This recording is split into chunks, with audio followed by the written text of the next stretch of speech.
بسم اللہ الرحمن الرحیم باب من ادرک والدیہ فلم يدخل الجنہ، جو والدین موجود ہونے کے باوجود جنت نہ پا سکا۔ وبه قال حدثنا خالد بن مخلد قال حدثنا سلیمان بن بلال قال حدثنا سہیل عن ابیہ عن ابی ہریرہ رضی اللہ تعالی عنہ عن النبی صلی اللہ علیہ وسلم قال راغم أنفه قالوا يا رسول الله من؟ قال من أدرك والديه عند الكبر أو أحدهما فدخل النار۔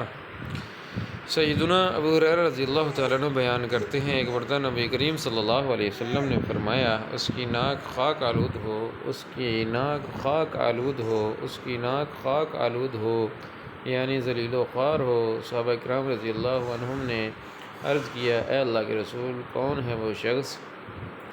آپ صلی اللہ علیہ وسلم نے فرمایا، جس نے اپنے والدین یا ان میں سے کسی ایک کو بڑھاپے کی حالت میں پا لیا مگر پھر بھی آگ میں داخل ہوا۔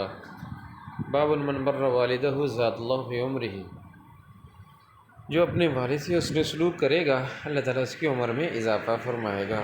وبه قال حدثنا أصبغ بن الفرج قال أخبرني ابن وهب عن يحيى بن أيوب عن زبان بن فائد عن سهل بن معاذ عن أبيه قال قال النبي صلى الله عليه وسلم من بر والديه طوبى له زاد الله عز وجل في عمره۔ سیدنا معاذ جوہنی رضی اللہ تعالیٰ عنہ بیان کرتے ہیں، نبی کریم صلی اللہ علیہ وسلم نے فرمایا، جس شخص نے اپنے والدین کے ساتھ اچھا سلوک کیا اس کے لیے خوشخبری ہے، اللہ تعالیٰ اس کی عمر میں اضافہ فرمائے گا۔